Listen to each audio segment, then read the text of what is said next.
tries to mug you? What? What if your government tries to throw you in a can? What? You're gonna want a shotgun. Oh. What? An automatic rifle. And a lot of ammo. Good. We're all set to riot. Buy a gun. Before you lose your Second Amendment. Buy a gun. They'll burn you out like a Waco. They'll stick your ass in a camp. Check for the cops in riot gear. Gonna kick your ass and laugh. The revolution is on its way. Better lock and load your AK. Buy a gun, buy a gun, buy a gun, buy a gun, buy a gun, buy a gun, buy a gun before you wish you bought a gun. Buy a gun, buy a gun, buy a gun, buy a gun, buy a gun, buy a gun before you wish you bought a gun.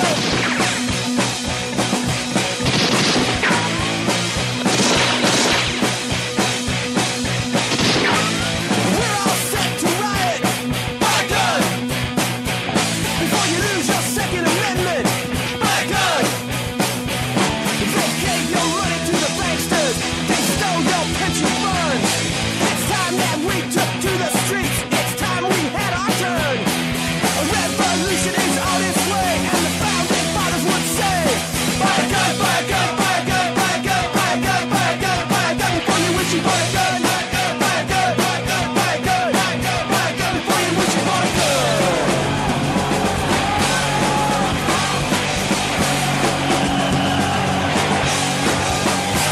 You got a riot in the streets. Revolution's not clean and neat. You got a riot in the streets.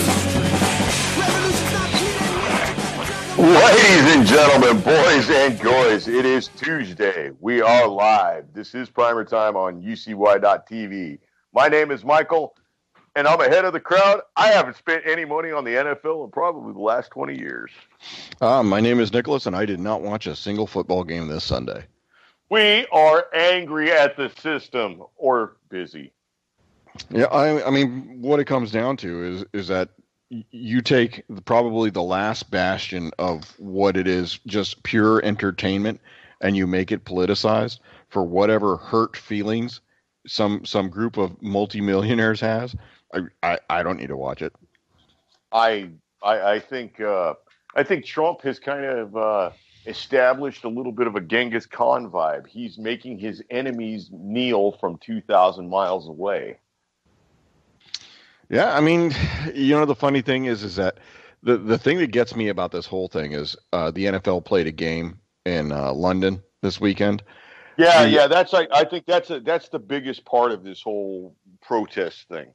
Yeah, so the assembled teams in London decided to go ahead and both take knees on the field as they're playing the American national anthem, and then stood for the host nation British national anthem, namely the fact that it's made for the Queen of England, who was largely, responsible for enslaving most of the blacks and importing them into the United States. I'm just saying. The Queen of England working with, like several Jewish merchants and Dutch Jewish merchants. Absolutely, yeah. We're the driving forces behind, the slavery import of the Negro into the United States. Absolutely. Yeah. So, I mean, the irony is not lost on me. I mean, never mind the fact that as a military veteran and still serving guy, I kind of understand why over history we have used the national anthem at the beginning of sporting events, most recently being 1918 after World War I, to get the crowd to recognize the service and sacrifice of the veterans who just returned home from the Great War. Like I said, it's sad that these multi-million-dollar athletes who are making more money hand over fist than 90% of the Americans will ever make in their lifetime. Yeah, that they feel so slighted about somebody calling them out for a personal conduct clause. Well, okay, so we can contrast the NFL and its growing foray into like social manipulation, because I mean, well, now there's like the gay NFL thing, and the NFL has to do more to attract gay viewers, and the NFL and Bob Costas in particular is just all aflamed about anything that has to do with a firearm. we see, number one, we see an outrageous amount of attention being paid to, like you said, these crybaby millionaires throwing a fit and, really almost kind of abusing their position in society, and just an enormous amount of attention. And then over the weekend, we have something that should probably go down in the annals of terror in the United States. We have another church shooting that happens. You say it ain't so. What was it? Was it a black church that was shot? No. It was a multi-denominational or a multi-ethnic church. So it was what would be progressive. I guess it would be considered what's tolerant now. It wasn't necessarily a group of black people in this church or a group of white people in this church. It was, I guess, people of all different colors. And the shooter, however, this time is not the crazed white man that got so much attention. What year was that? 3 years ago? Yeah, thereabouts. So that was on the news for nonstop for, you want to say what, 3 months? Actually, even longer than that, probably closer to 6. This is what largely started the take down the Confederate monuments. Yes, it is. And so now we have this situation where a Sudanese immigrant, he came here at the age of 5, so he could possibly be registered under the DACA, right? I don't think that he's the right kind of brown for that one. I guess he was a dreamer at some point. Yeah, he would have, like I said, we've been bringing in Somalis into this country since 92, 93. And it's not necessarily worked out to the benefit of the United States citizen. No, absolutely not. Ask the residents of Minneapolis. Right. So this guy proceeds to go into a church and proceeds to start shooting. And luckily, he met a church usher who is described as a large fellow, 6'5" and 280 pounds. That's a big boy. And he got into some sort of altercation with the guy. And, he's fighting a man with a gun, and the man with the gun probably hit him with the gun a couple of times or something. So there's like allegations of pistol whipping. But in the ensuing fracas, the gunman shot himself. Yeah. And I believe he shot 7 people, killed one, and one of the people he shot was himself. He was stopped and covered and held for capture by the same usher who he had the altercation with. That guy went out to his vehicle and got his own personal firearm, which you're not allowed to carry a firearm in church, and held this guy. There's almost no news on this. It's there's no outrage. There's no outrage. To be honest with you, there was more attention paid to a possible school shooting on Saturday in Detroit, and it turned out to be not anywhere near a school, or not at a school, somewhere near a school on a Saturday. It had nothing at all to do with the school, in effect. And there was far more attention paid, more outrage calling for gun control than after this. And I'm thinking that this thing does not fit today's narrative. Yeah, and the funny thing is that you think back to the Dylan Roof shooting in South Carolina at the American or African whatever church. It was nonstop coverage for at least 6 months. You had the governor of South Carolina instruct the state troopers to remove the battle flag down from the state house. Just everything and you can largely say that it's come all the way to, the events that's happened in Charlottesville in terms of, getting rid of Confederate statues.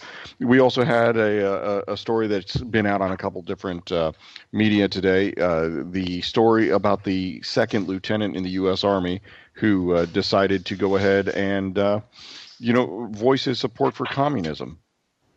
I don't think he's a second lieutenant. I think he's the lieutenant number 2. Well, yeah. He's probably going to be the lieutenant that has a lot of people looking at him, And I think he's the designated fragged lieutenant. When he very well may be one. the what we say is the officer of least importance. So whenever there needs to be somebody that needs to take off their pro mask and check and see if the chemical weapon has dissipated, he may be the guy. He is the test subject. Okay, so let's talk about why this is actually kind of significant, and it's far more than the usual noise.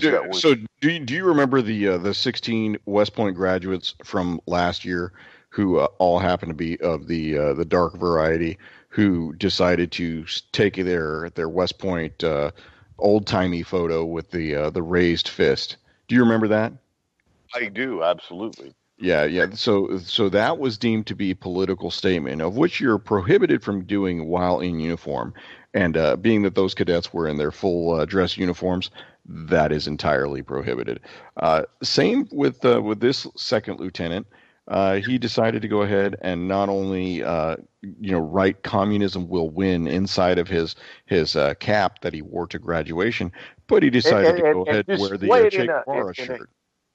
Well, not only the Che Guevara shirt and the message in the hat, but the way he hides this message in the hat is absolutely deceptive, right? I don't think it's deceptive. I think he wants it to be seen only by a certain audience. So not only that, I went ahead and I took a look at his social media post. This guy is straight up socialist, and in his one and only post that is viewable, he does say that he troops to the left, and that he will endure the long march, and that he needs to go ahead and have a significant role. Endure the Leavenworth, not the long march. Yeah, well. He says that West Point needs to divorce itself from its Confederate ideology and the support of the Confederacy in terms of having the iconography of Confederate generals all around the institution. So when does this dude get shipped to Korea, dude? Oh, fuck, don't say that. That's what's going to happen. That's how your luck runs, man. I tell you what, thank God he's an infantry guy, because I probably won't see him. All right, so I will say this is that if there is an infantry first lieutenant who probably played football for West Point, because when I look at this guy's stature, I can tell you that his intramural sports did not include football. He might have been a member of the fencing team. Yeah, he has a swimmer's physique. Let's just say that. Yeah. So I hope that a recently trimmed down former lineman gets a hold of this guy and indoctrinates him properly. This kind of like brings me back to the whole Comrade Cletus and Comrade Jamal thing, which, I mean, I'm sorry I bring it up so often. It's just incredibly insightful. So do you think that he's part of the purge, or do you think he becomes part of the elite? So here's the thing, so his chain of command is aware of his postings, and he did specifically change. He did specifically change his social media profile to read that the views are mine and mine alone and do not represent the Army or the Department of Defense. So somebody talked to him, because I guarantee you 24 hours ago it didn't say that. Secondly, it's been put out in a couple different media sources, to include the Army Times. So this guy right now is known to the entire Army population who is computer literate that he is a straight up socialist. Communist, actually, because his handle name on the social media platform is Commie Bebop. Oh, that's beautiful. That's just beautiful. Yeah, I mean, how dare you defile, Jap anime for and of the anime, Cowboy Bebop would probably be one of the better ones. Jeez. All right, so. All right, Achtung, Bolsheviks in the wire. Yeah. Alarm! Yep. That's what it is. The bad thing is that he's in his photo where he has the "Communism will win" scrawled inside of his cap. He He's standing right in front of what's called the cadet first captain, and this is the guy who has the highest stature in the academy. So, Yeah, and see that's the photo that really disturbs me, and not necessarily for the message, but in the presentation of the message, because as it's shown, he's standing there, like you said, in front of the cadet first captain and a couple of other soldiers. And if you've got the ability, do me a favor and drop that in chat. That's something that people should see right there. Yeah, I'm dropping some links in chat right now. But that's it's kind of, I guess the repetitious could be a word, but it's just goddamn sneaky is what it is, really. Yeah. I mean, number one, he involves the other, what is it, 3 or 4 guys in that picture? He involves them in his shenanigans. He just pulled the pin on a grenade, and those guys are within the blast radius. Yeah. That's not fair to them. I think he's made a very, very, very big mistake. This is a poor choice for the career if that's what he's going to do. Oh, I'm sure he's not looking at a very long career in the military. No, I don't think so. Okay, so he doesn't spend a long time in the military, but now he's got 4 years of probably the best combat education you come out with. Well, it's not only necessarily combat education. He's probably got a degree in, a taxpayer-funded degree in one of the core, like math or sciences, right? Possibly right. Engineering. Who knows what his degree is in? But John Q. Taxpayer has paid for this kid for the last 4.5 years because they very likely put him up at the prep school that most plebes, their first year students, go to for the first 6 months before they actually get into West Point.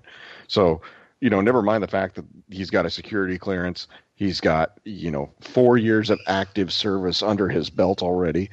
The guy is just he may have benefited from a different commander in chief. Let's just put it that way. Yeah, maybe that's what he was counting on. Could be. Yeah.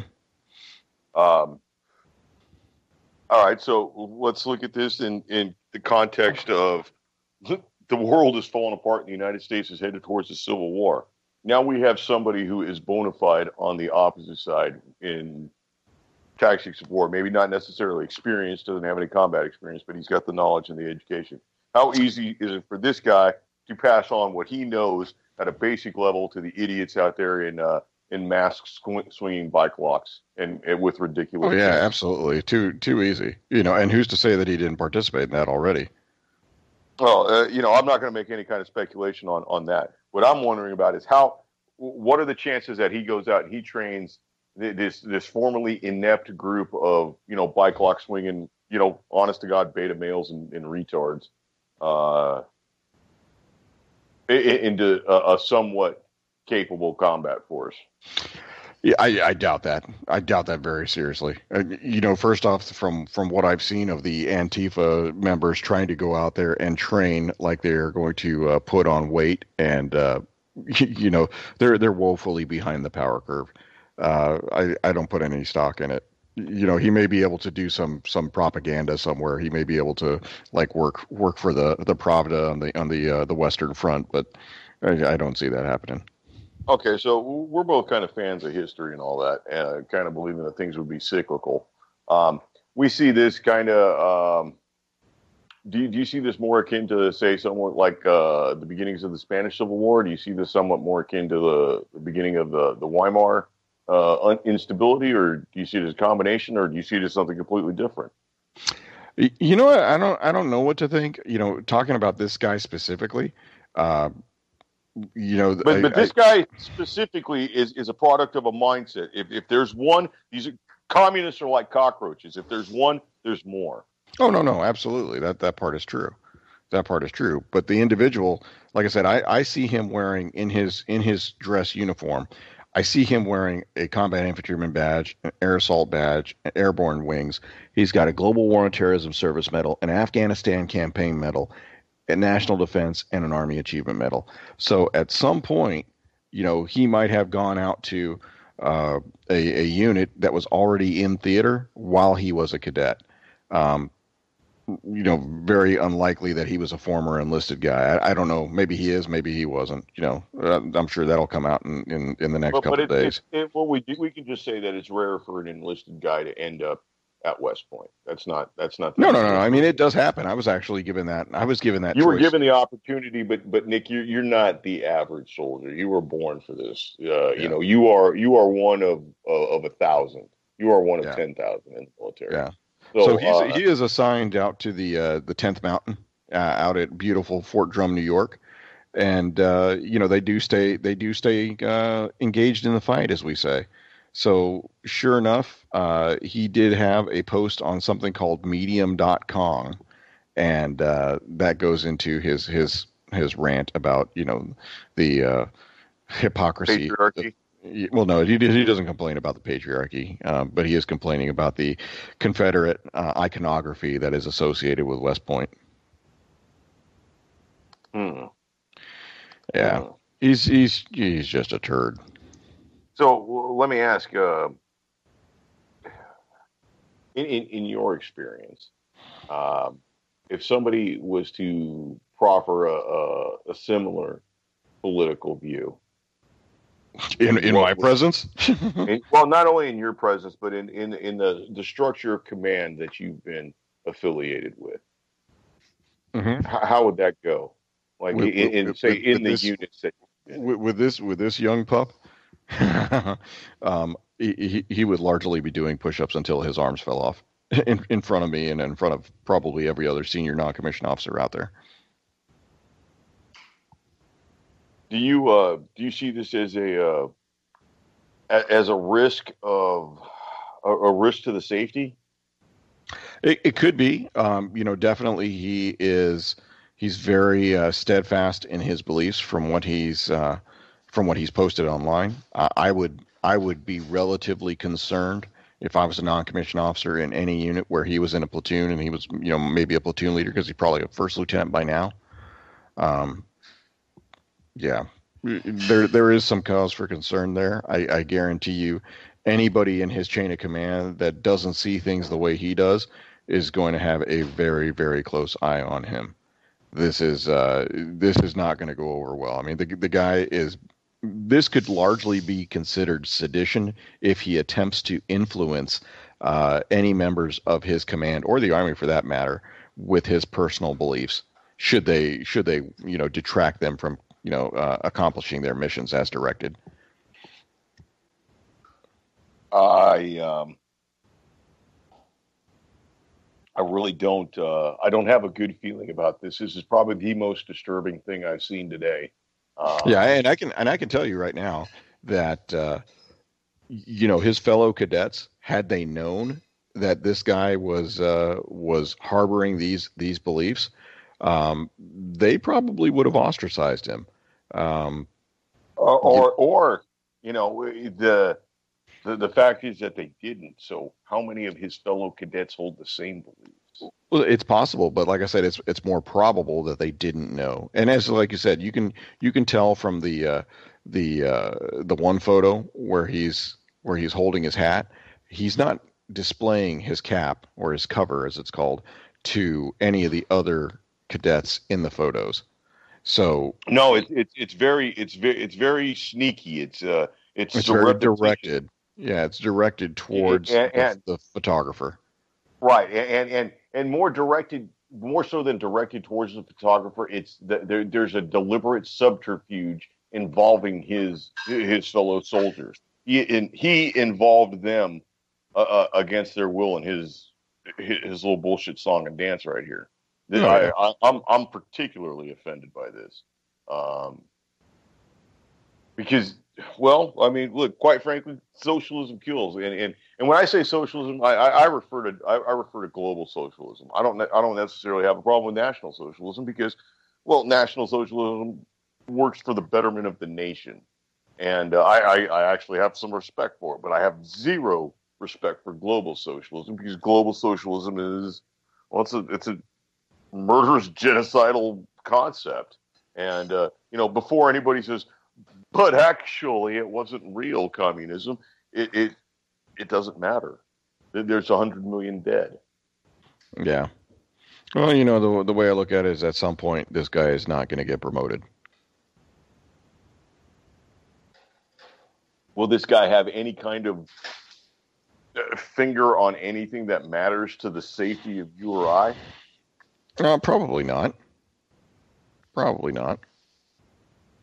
What kind of job can you see that this guy's going to end up getting? I mean, depending on what his MOS and all that is. Well, he's an infantry officer. He's going to be out of the Army probably within 4 to 6 years.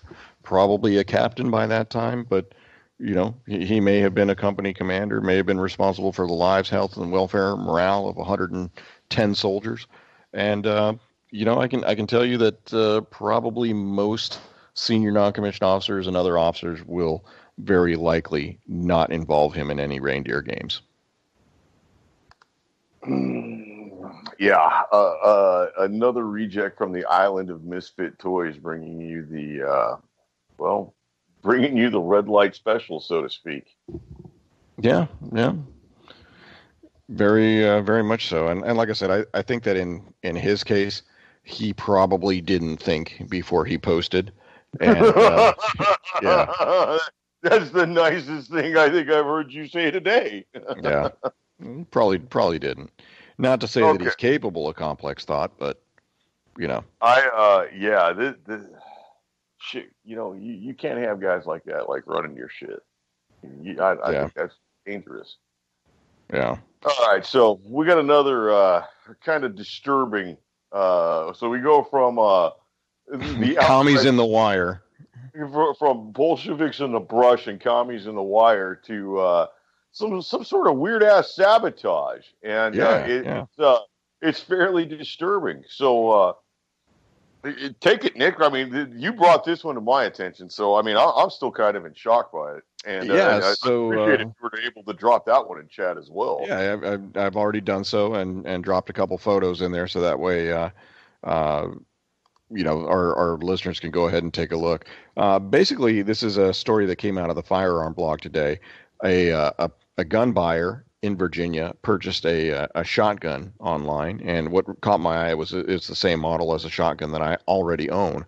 It's a Winchester 1200, and the purchaser, effected the transfer through an FFL and attempted to fire the shotgun at his leisure, and noticed that it was having some problems cycling rounds. Well, he took it to a gunsmith who broke it down, and then appeared to discover that there was a round of a 32 ACP caliber facing towards what would be the shooter's face, milled into the receiver. So it's very likely that this is a intentional placing of that bullet. And there's no hole where that hole exists in the way that shotgun comes from the factory. That's just not how it's made. Right. So this has been reported to the BATFE as well as local law enforcement. Supposedly happened about a week and a half ago, 10 days ago, and this is concerning. So this is a caveat emptor. That's my Latin for the day. For folks that buy stuff online, in terms of if you buy a shotgun or a rifle or a pistol online, have it shipped out. And I mean, not to say that this is anything that's incredibly common by any means, but it's very unusual, because this is something that it's not. This is not like a purchase off of Craigslist or something in the Walmart parking lot, or some sort of Facebook gun group, or your local online gun trader where you make a face-to-face, you have the shotgun. Yes, here's your $200. That's not how this works. This is a fully federal legal background check transaction with by all appropriate and applicable laws. So the shipper is known, because the shipper has to engage a federal firearms licensed gun store owner in his area, which has to ship to another licensed gun. So there is a chain of command here, or chain of custody. Chain of custody that goes back to the man who sold the shotgun originally. Yeah. And from what it looks like in the story, there seems to be not a whole lot of interest in that guy. Now that's just the Well, I mean, reporting of the story. yeah, exactly, and it is limited single source reporting, and what you could expect to have happen is multiple FBI offices get involved, or multiple ATF offices get involved, and assist local law enforcement and find out at every point along that chain of custody who touched it, who would have had access to it, and why would this have been done? Because this opens up the larger problem. Now you've got possibility of people who are sabotaging firearms, whether it be the person that affected the sale or somebody along that chain who could very well have seriously injured and dare I say kill somebody if that action bar would have actually struck the primer and it would have gone off. And we have to from this, it doesn't look like there was a barrel milled into it. It just looks like there's a hole in the depression for like a very, very crude chamber to hold it. So Right. in effect, I mean, looking at the way that it's set up, it would probably come through somewhat what would near be the top of the rear of the receiver, and which is probably one of the thinner. If you were to look at it and gauge like the thickness of the rifle laterally and horizontally, it would be one of the thinner places. Yeah, especially the least with amount of metal and wood that it would have to cut. Yeah, you're talking, pressure following the path of the least resistance. It would probably blow out right to the side, right in front of the face of the shooter. Yeah, so I mean, I would dare say that this is not necessarily for the bullet intended to strike the user, but No. more to create like the grenade effect of the receiver and the stock exploding, and throwing shrapnel into the face and neck of the eyes of the user. Yeah. So, whether this is going to be ultimately proven as a legitimate sabotage shotgun or a very elaborate hoax, the idea is now out there. So, what's to say that, someone who doesn't, agree with private ownership of firearms does a purchase of a privately owned firearm, doesn't have to go through an FFL in his jurisdiction, and does this. And we have to say that right now, that exactly what you've proposed, it could be termed crazy talk and conspiracy theory, but in reality, it's nothing of the sort, because this has actually happened before in the United States. We can go back to that case. What was it, like 2.5 years ago, when I think it was when there was all the open carry demonstrations through like markets and stuff like that. There was the guy who found a high point, and I only mentioned the firearms names because it has to do with the price. It's one of the lower priced firearms in the United States, but found a fully loaded full magazine, around in the chamber, high point left on a shelf in a Walmart, and tried to create all kinds of noise about how these gun owners are just leaving their stuff around, and then it came out that this is a scam. This was the firearm was purchased by somebody and then given to a homeless guy, and the homeless guy went and put it in there. Yeah, of course. And so I don't know. So let me ask you a question. How do you feel about Wiener getting hard time in the hole? I think Wiener popped out at the wrong time. So we talked about this before, and you said that he wouldn't get any time, and I told you he was going to do about 2 years, and sure enough, 21 months in the federal pokey. Which is crazy that he's abused a position of power and authority in the United States in probably one of the absolute worst ways possible. The defilement of a child. Oh no! See that, and that's where you take a look at what the severity of his crime versus the amount of time he was actually sentenced to. So not only was this interstate communication, this was targeting a child. So yeah, this guy should have gone for 10 years at a minimum. Oh yeah, and I did happen to catch a couple of news reports about this, and one of the more interesting ones was the CNN, where I can't remember who the host was, but they had given a small rundown, and then there was the host Dan Abrams, who vociferously defended. And I actually I shouldn't say defended, but he downplayed the severity of Weiner's acts, and it was very interesting because the another guest was the hyperbolic Nancy Grace, and she was actually offended by Mr.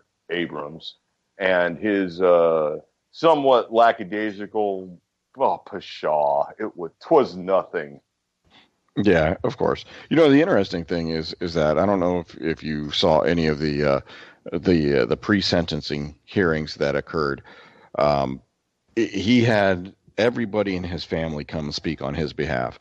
His parents, including blamed, the queen of the Muslim Brotherhood. No, actually, she was present, but she did not speak. Well, of course, the Muslim woman is not allowed to speak in public. Yeah. Well, the interesting thing is that everybody has made excuses for this guy, one right after the other. The only problem is that he himself says that he's sick. He's sick, but it's not a disease. He's just a sick individual. So there's no treatment possible for him. Let me go. I think that he probably would want treatment just for the sheer fact that, this isn't the first time this guy's done this. No. But he endangered his own child. Just in this realm of this is like one of like 7 in this current round of accusations. I mean, he's been doing this for years. Yeah. So, it's hard to say that, that this guy, and I use the term hard loosely. It's difficult to say that this guy could ever be rehabilitated. I don't personally think he could be, because he's proven to be doing this with young people quite frequently. And never mind the fact and after having suffered serious repercussions, significant repercussions. Yeah, he lost his House of Representatives seat for New York, had his mayoral candidacy thrown off the rails. And not only that, nothing to say of ruining his marriage. Well, there's that, but then there's also the fact that while it was being brought up and he was being talked to by reporters, he felt so flippant about it that he decided to flip the reporters off. Just the audacity that this guy has. And the fact that he gets caught, and like you said, he is the stereotypical child molester. No, absolutely. I mean, stereotypical Jewish pervert right there. I mean, almost like some sort of like neo-Nazi cartoon. I mean, if he wasn't rubbing his hands, he'd be the merchant. Yeah. And the reason I bring it up is because do you remember the young girl? Well, bring it up because it's just funny to like make wiener jokes. Well, I mean, you can do that all day long. Do you remember the high school student that was abducted by her high school teacher? Yeah. It was some kind of speculation as to whether or not the girl was kind of let's just use the term of the day, in cahoots with the guy. I mean, not that you're saying that a 16-year-old or 15-year-old girl is capable of making that decision. Yeah, capable of consent. But she wasn't necessarily fighting the guy. Yeah, and actually, there's a new report out today that says that she does not regret that this happened, and I find that very odd.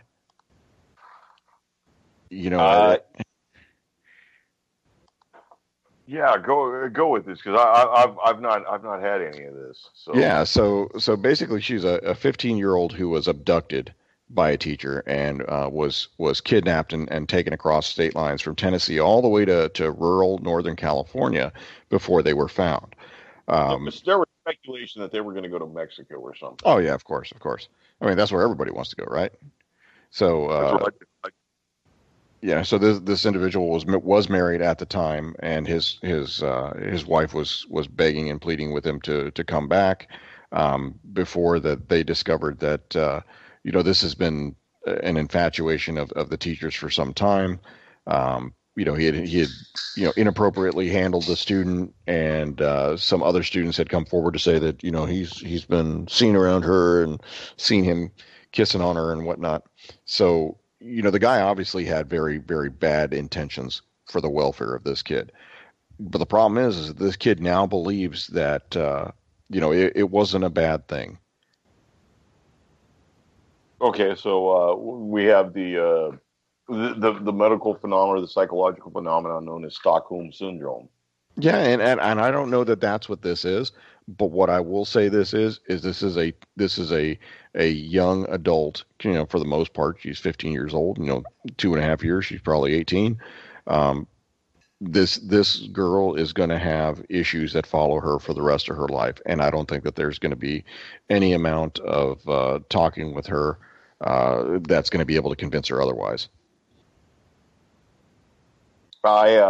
We've seen this in what was the name of that little Mormon girl in Utah that got kidnapped? Elizabeth Smart.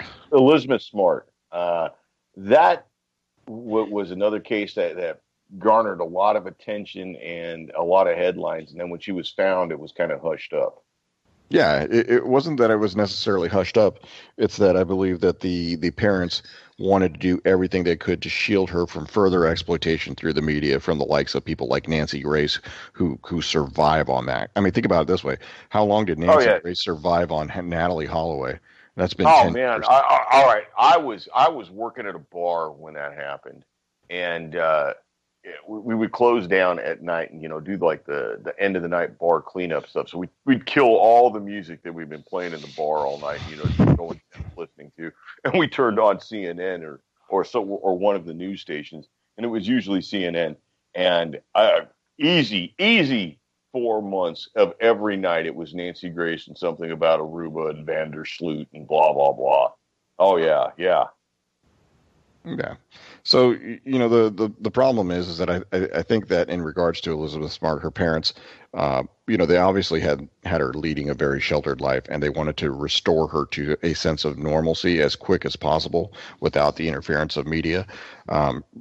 She's lived what you could probably say was a charmed life before being abducted, and she's been assaulted and she'd been raped, and she's not the same person she was before that, and she'll live with that for the rest of her life. And her parents probably want everything they can to help restore her to some sense of normalcy, whatever that is, whatever that can be. There are sick people in the world, and there are sick people in the world who do not rate the choice or the chance at being rehabilitated.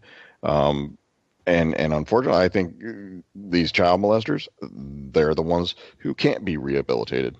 I fully agree. I think they deserve the 230 grains of lead to the cranium. Yeah. And who's to say that when Anthony Weiner lands himself in the federal pokey, somebody decides that he's got a pretty mouth. You know what? I still am kind of the impression that he's not going to make it to jail. I got a feeling that his lifeline ends shortly. I don't think he makes it to jail. It very well may, and it may be a Clinton operative on the other end of the device. That detonator. I would say so, or he gets to jail and he doesn't make it long in jail. Well, he's a short wiener, so.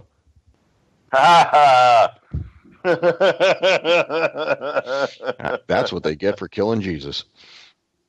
Oh man, Nick, I've just seen this outrage of this false, almost grandstanding. I mean, I hate to use the term virtue signaling because I think that term is becoming overused, and it's almost like a quote unquote dog whistle to pile onto somebody. But it's really, really outrageous, and I can go with something that you and I have differing views on, but we can come to like a respectable agreement about it between us, and that'd be somebody like John McCain. You've got don't get me started on this guy.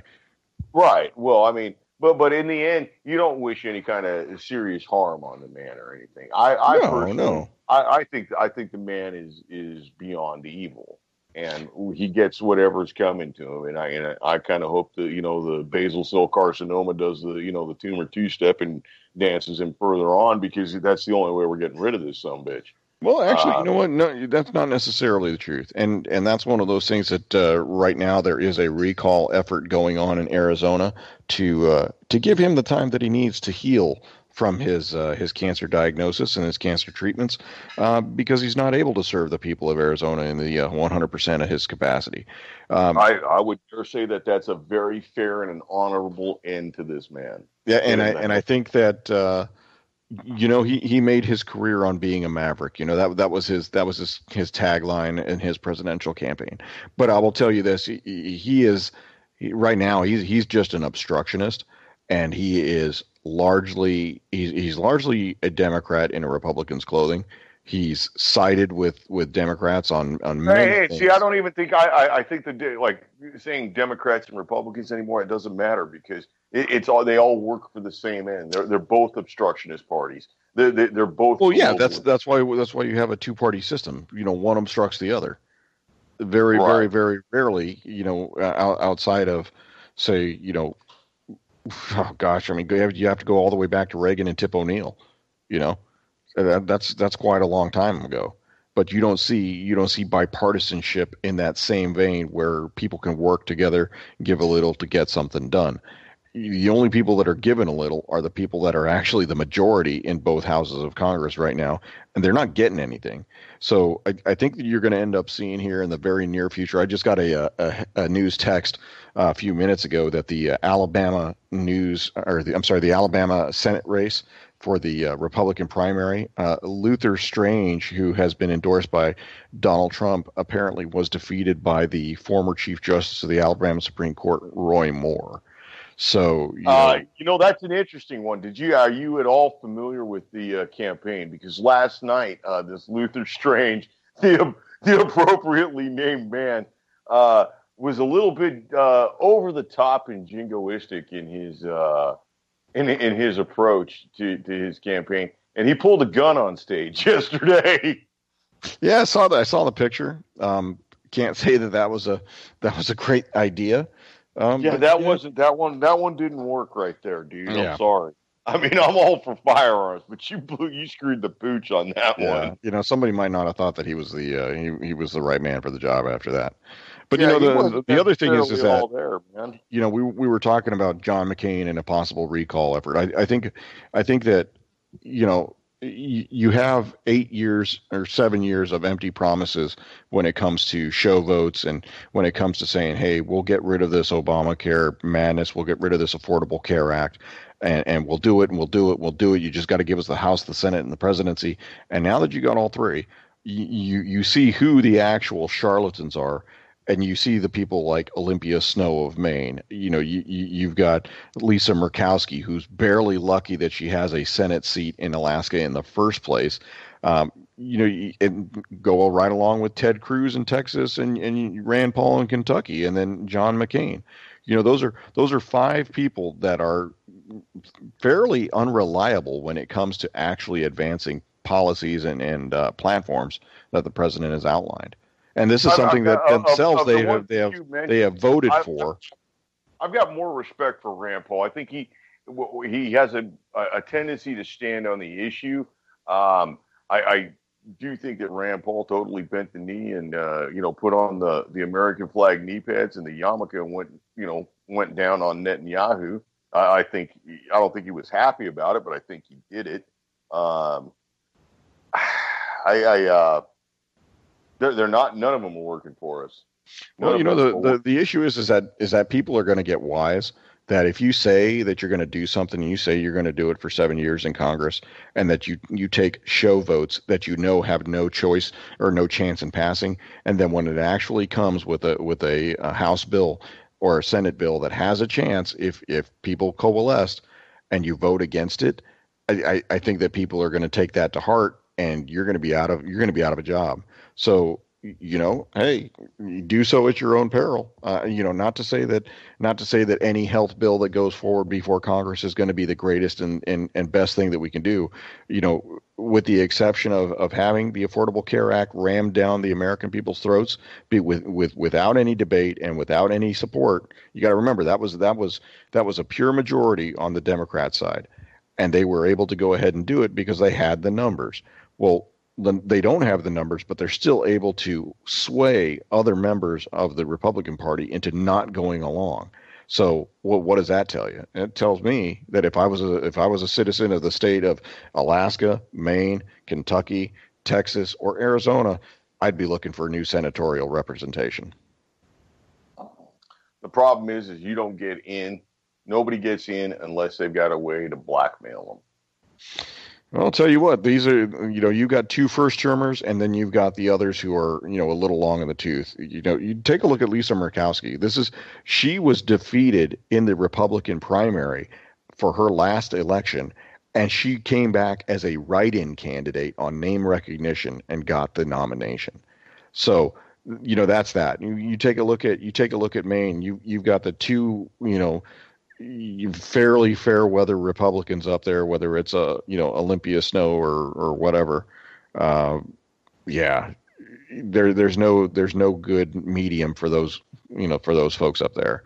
Although who's to say that the governor might not run for the Senate seat up there? LePage, he's a little forward in his beliefs and his feelings, and he's not afraid to tell people what end is up.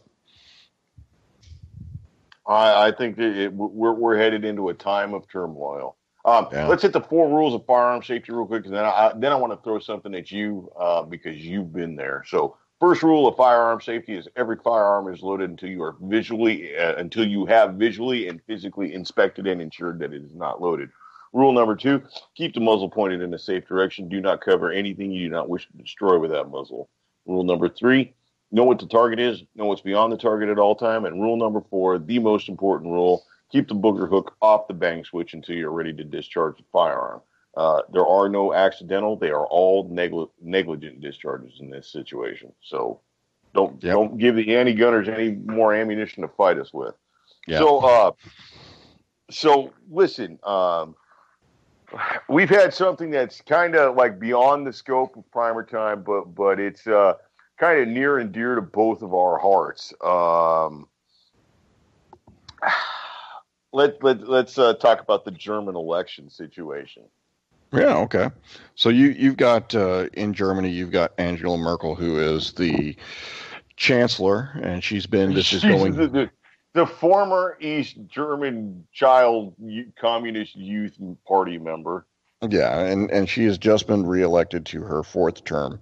That's one of the things in German politics that they don't have in terms of term limits. There's no protections about running for chancellor for umpteenth time. So Germans do tend to like consistency in their leadership, and you can tell most of their chancellors have held the position for multiple terms. But what's interesting is that as Germany has to form coalition governments between the various parties that secure seats in their Bundestag or their parliament. And last I saw, there was like 5 or 6 different parties. Yeah, and so what ends up happening is you have a stronger party, being the number 1 vote getter, going against the number 2 vote getter and having to align with number 4 or number 5 to get the numbers up to form a majority or a coalition government. So check this out. So Angela Merkel has been the chancellor of Germany since 2005. A lot of people have turned on her in the last, 3 or 4 years for her stance on allowing immigrants to, basically overrun the population of Germany. And, not necessarily allowing the active push of the immigrations. The active push of immigrants to come in and the institution of hate speech for people recognizing what a problem is. Well, yeah, and she herself said in 2000, oh gosh, it was 2012 that she said multiculturalism has failed in Germany. People do not immigrate to Germany to become Germans. They want to live in Germany and live as their own nation or their own national identity. So she's contradicted herself on the need to actually bring immigrants into Germany because Germany is an aging country. People don't have children in Germany at a rate that keeps up with the rate of mortality. So the population is aging, and the only way that they're really able to do that is to bring in the immigrant population that does have children at a much higher rate than those who are passing along. But what you've seen here in this latest election is that 13% of the vote was actually secured by something called the AfD. It's called the Alternative for Germany Party, and it's their German acronym. So making them the number 3 vote getter, and they stand in stark contrast to Angela Merkel's party, which is the CDU, or the Christian Democratic Union.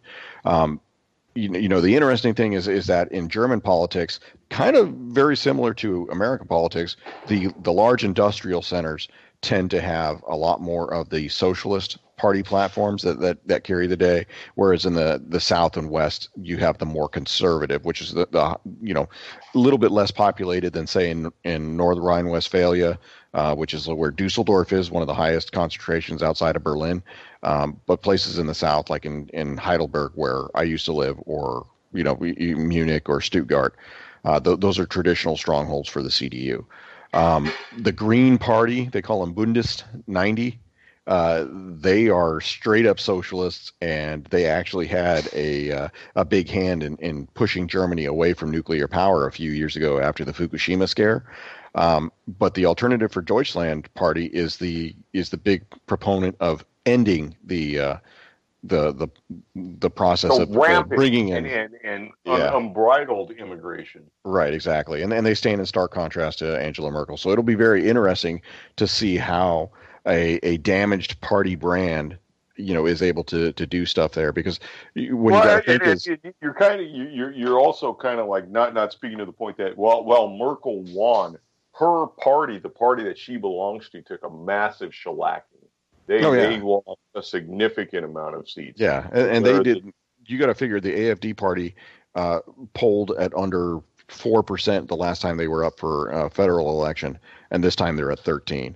So that they are going to be a power player in German government, and they will probably be able to affect the immigration policies out there. So hey, before we split, we wanted to talk about that unique UPK shotgun round.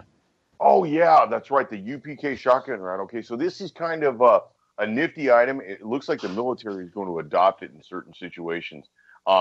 Which I find to be interesting because it's actually kind of like it originates from a Russian design.